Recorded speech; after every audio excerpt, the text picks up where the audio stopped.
Аба ырайынын кескин өзгөрүүсүнөн улам сасык тумоо оорусу күч алып турган маал. Ден соолуктун бекемдиги үчүн бул илдеттен коргонуу баарыбызга маанилүү. Андыктан бүгүн биз бул оорудан коргонуунун негизги эрежелерин ортого салабыз. Сасык тумоо жылдын суук мезгилинде эл арасында көп таралуучу жугуштуу оору. Анын булагы болуп вирустарды алып жүргөн киши эсептелет.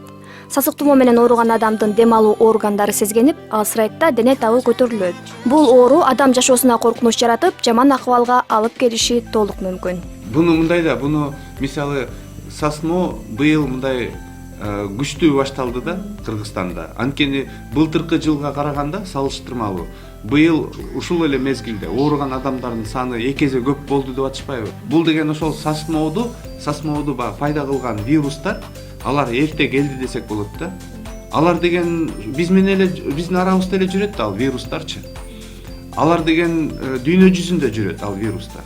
Анан баягы эч ким айта албайт да, бул вирустар качан келет, качан күч алат.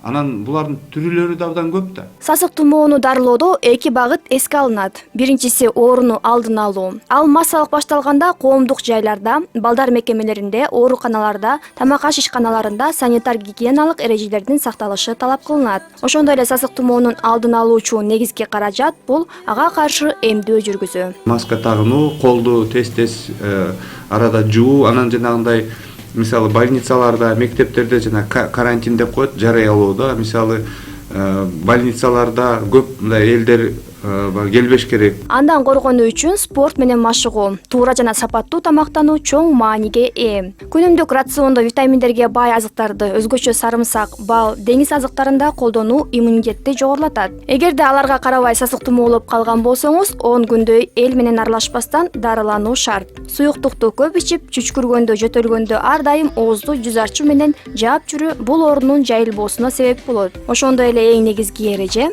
сасмо менен ооруган адам антибиотик дарысын ичпеш керек, доктурга кайрылып, андан ошол жанагы вирус деп коет. Ошол вируска каршы антивирусный деп коет, противовирусный деп. Ошол вируска каршы дары ичиш керек да. Здрасте.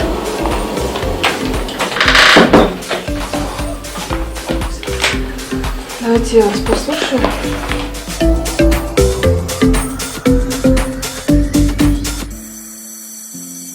Ар бир адамдын ден соолугу өзүнүн гана колунда. Андыктан кам көрүү менен оорубаганга аракет кылыңыз. Гүлзада Осмонбекова, Адилет Абласов, НТС Таң шоула.